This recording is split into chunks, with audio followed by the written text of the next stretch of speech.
Okay, so welcome everyone to the deep dive. We're going to dive into something pretty interesting today. Have you ever read something and thought, wow, this feels like a glimpse into someone's soul? Well, that's what we're dealing with today with this collection of writings called Mafu2.pdf. It's not a research paper. It's not a novel.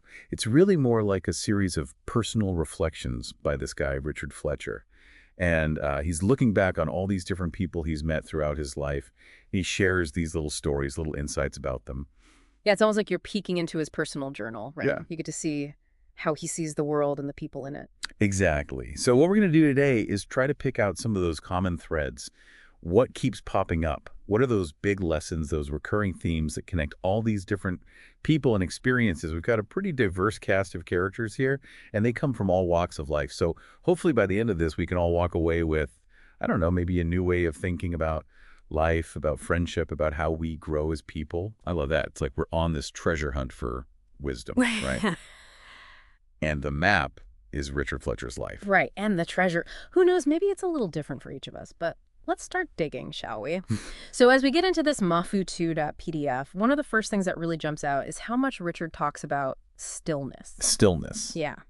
And I think a lot of that ties into the idea of meditation, which he mentions a lot. It seems like a lot of the people he writes about were really into meditation, like John Spalding, Georges de Rocher, Monique Gentreau-Graydon, Myra Trebb, Louise Imdes, Leslie J. Rose. There's a whole bunch of them. Wow, that is a lot of people. You know, it makes you wonder what it is about meditation that drew all these different individuals to it, right? Exactly. And what impact it had on their lives.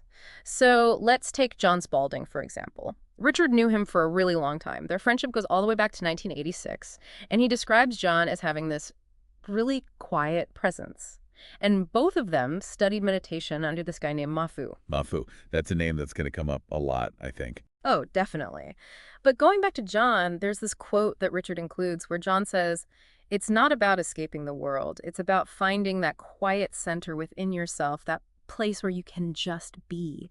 And when you carry that stillness with you, everything else becomes clearer." Hmm. When you hear that, what comes to mind for you? I mean, it really speaks to that idea of finding an anchor within yourself, right?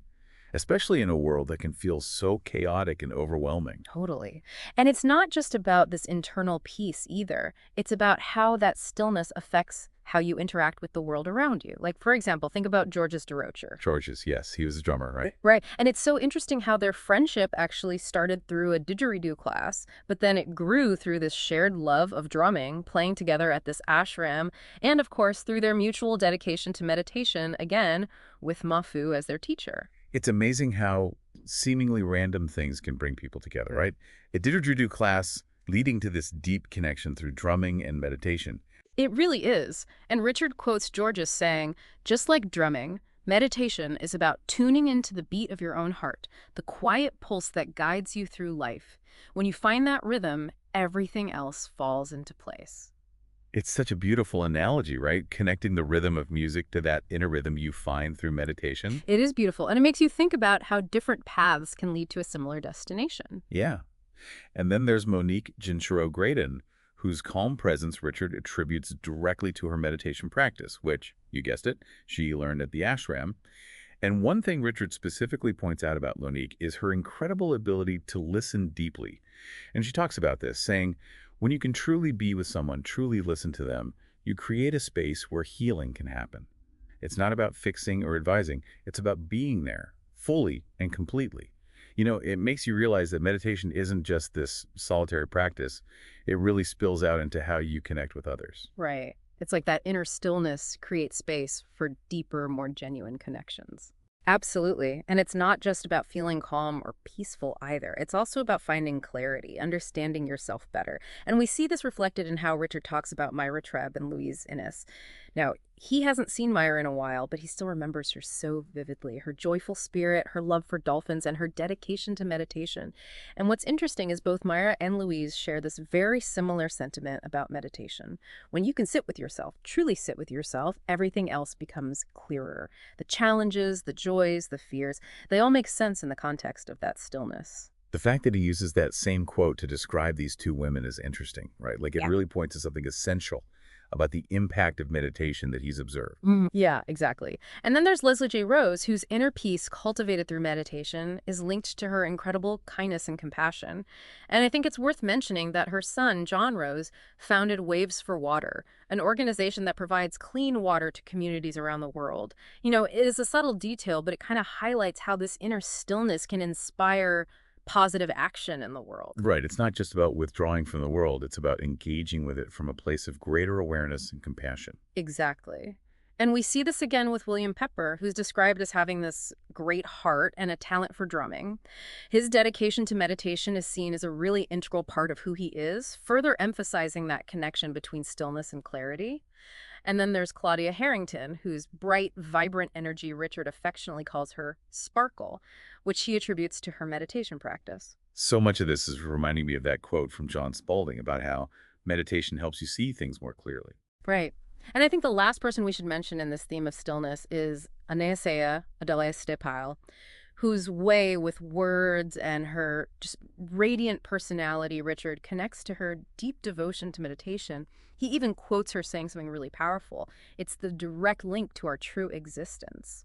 So across all these different individuals with all their unique personalities and experiences, meditation really emerges as a constant.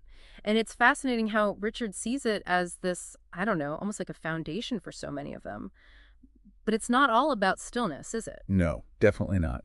There's also a strong emphasis on balance. And for that, I think we need to look at Christine Nagato-Needleman. Christine, yeah, she's an interesting one. She's really unique because she embodies this beautiful balance between stillness through her meditation practice, which, yes, she also learned from Mafu, and movement through her dedication to Aikido. It's like she's found this harmony between the inner and the outer, right? Exactly. And Richard even quotes her saying, the stillness and the motion, the inner and the outer, you can't truly master one without the other. And it just hits you. Like, maybe that's the key to mastery in anything, finding that equilibrium between these seemingly opposing forces. Makes you think, doesn't it? Where do you need more balance in your life? What are those things you need to bring into harmony? Now, another thing that really shines through in these reflections is the importance of friendship, of human connection. Or absolutely. Richard talks about so many different friendships, and they're all so unique and meaningful. Like his friendship with John Spalding, which we talked about earlier, it went on for decades, rooted in this shared understanding and love for meditation. Right, and their connection to Mafu. And then there's George's Durisher, that unexpected friendship born from a didgeridoo class that blossomed through their drumming sessions at the ashram. And Monique Jinchiro Graydon, with her incredible ability to listen and that calming presence, clearly had a big impact on Richard. Even Myra Trebb, who he hasn't seen in years, still holds a special place in his heart because of her joyful, curious spirit and her dedication to meditation. And don't forget Louise and Yernis. They had those fascinating conversations about how creativity and inner growth could be intertwined, which resonated deeply with Richard. Right. And then there's Leslie and Mitch Rose, whose kindness and their commitment to making the world a better place, particularly through Leslie's meditation practice, left a lasting impression on Richard. Then there's William Pepper, whose drumming skills and shared love for meditation strengthened their bond. And Claudia Harrington, whose vibrant, positive energy, again linked to her meditation, is another example of how shared interests and practices can lead to meaningful connections. And Anastasia Adelia Stable, their conversations were often quite poetic, often circling back to her profound love for meditation, which clearly formed a strong bond between them. It's amazing how these shared passions can really bring people together, right? And it's not just the people who shared his interest in meditation. There's also Linda Graham, whose wisdom and kindness resonated with Richard on a deep level. Yeah, they had that shared spiritual wavelength and both placed so much emphasis on kindness and compassion. And then there's Don Rockland, a talented musician, and their friendship revolved around this collaboration on a poetry CD, bringing together their shared love for music and spirituality. It just goes to show how creative expression can be such a powerful force for connection. And we can't forget about John Baer, a friendship spanning decades, from their early days in New York to their experiences with the Monroe Institute exploring human consciousness and their introduction to Mafu. And then John's work as a rolfer and his friendship with Greg Louganis just added these really fascinating layers to their relationship. Right. It shows how friendships can grow and evolve over time, encompassing all these different aspects of life. And then there's David Schweitzer. Their friendship feels almost destined, doesn't it? From New York to South Miami to Sedona, Their paths kept crossing. They both connected with a spiritual teacher named Ramtha, and David's fascination with pyramid kits and his introduction of Richard to Zoran all add to this sense of serendipity. It really highlights how those seemingly chance encounters can lead to such significant relationships and unexpected turns in life. And then there's Harry Barks, who not only introduced Richard to the thrill of windsurfing, but also played a key role in his career shift into the world of computers and, of course, his eventual connection with Mafu. It just underscores how friends can have such a profound impact on our lives, shaping our journeys in ways we might never have imagined. It really paints this picture of life as this interconnected web of relationships, each one offering these opportunities for learning, growth, and support. It's a beautiful way to think about it. Now, speaking of guidance and learning, another key element of these reflections is the influence of spiritual mentors and the teachings they shared. And there are three figures who really stand out: Maharaj Ji, Mafu, and Zoran. Each of them played a significant role in shaping Richard's understanding of spirituality and personal growth. Yeah. They each bring something unique to the table, don't they? Maharaj Ji, whom Richard met in India when he was younger, is remembered for his humor, his emphasis on self-discovery, and his message of personal responsibility. There was some controversy surrounding Maharaj Ji, especially regarding his wealth, but Richard really admired his ability to manifest his dreams and his belief in finding happiness. Yeah, it's a reminder that even spiritual teachers are human, complex individuals, Mhm. right? Absolutely. Now, Mafu, whose teachings came through a woman named Amaji via channeling, had a completely different style. His guided meditations drew upon ancient wisdom and focused on things like the power of our thoughts and the importance of being aware of our emotions. Richard felt a deep connection with Mafu, describing him as a friend who treated everyone as equals, aiming to help them find their way back to their true selves. There's even a story where Mafu offered Richard anything he desired, which is pretty mind-blowing, and another where Mafu talked about not having been on Earth in the same physical form for 35,000 years, like he was in ancient Egypt.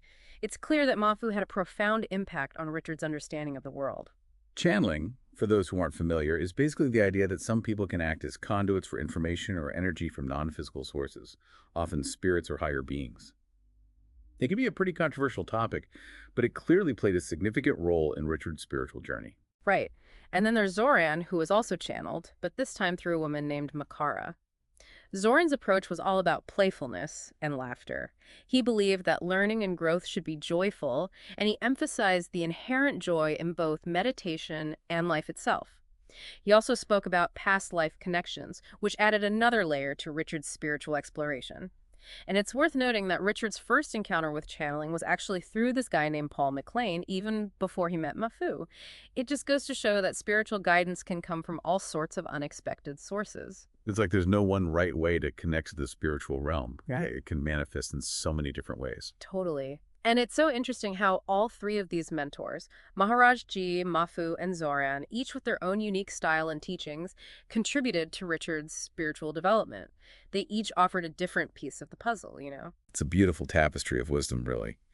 Now, as we move towards the end of these reflections, we start to touch on some really personal and emotional themes, particularly the idea of loss and the concept of continuity beyond physical life. Right. And the narration from Zoran the Dragon, called The Thread Continues, really stands out here. It talks about the passing of the scribe's mother and frames grief not as something to be feared or avoided, but as a natural part of love. It emphasizes that the thread of life continues, even after death.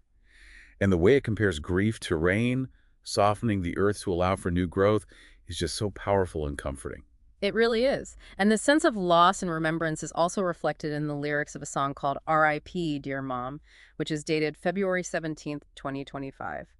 The words are filled with sorrow, but they also celebrate the enduring love and lessons passed down from a mother, highlighting this belief that her spirit lives on. It's a beautiful tribute to the enduring power of love and the impact our loved ones have on us, even after they're gone. Right.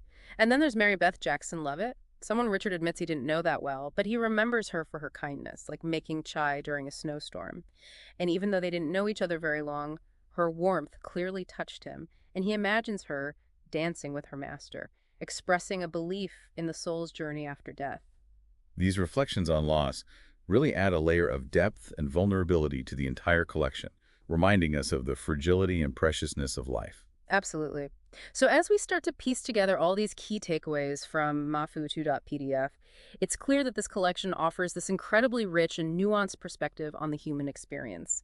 It touches on the quiet wisdom we gain through meditation, the vibrant connections we forge through friendship, the guidance we receive from mentors, and the enduring power of love and connection, even in the face of loss. And what really strikes me is this consistent theme of meditation as a foundation for so many of the people Richard encountered. It's like it provided them with this compass to navigate life with more clarity, peace, and intention. We've seen how stillness doesn't mean disengaging from the world, but rather it can actually enhance our engagement, making us more present, compassionate, and active. It's all about finding that balance, right? And it really makes you think about all the connections in your own life, the seemingly small acts of kindness, those chance encounters, even those quiet moments of reflection. How might those actually be guiding you toward your own teachers, your own path of growth? It's like we're all part of this grand tapestry, woven together through these shared experiences and connections. And as we wrap up this deep dive, here's a question for you to ponder. What is that quiet center that you can cultivate in your own life? How can you bring more stillness, more intention into all the motion and activity that surrounds you? It's a powerful question, and I think it's one we could all benefit from reflecting on. Absolutely. And with that, we'll leave you to your own explorations. Thanks for joining us on this deep dive. We'll see you next time.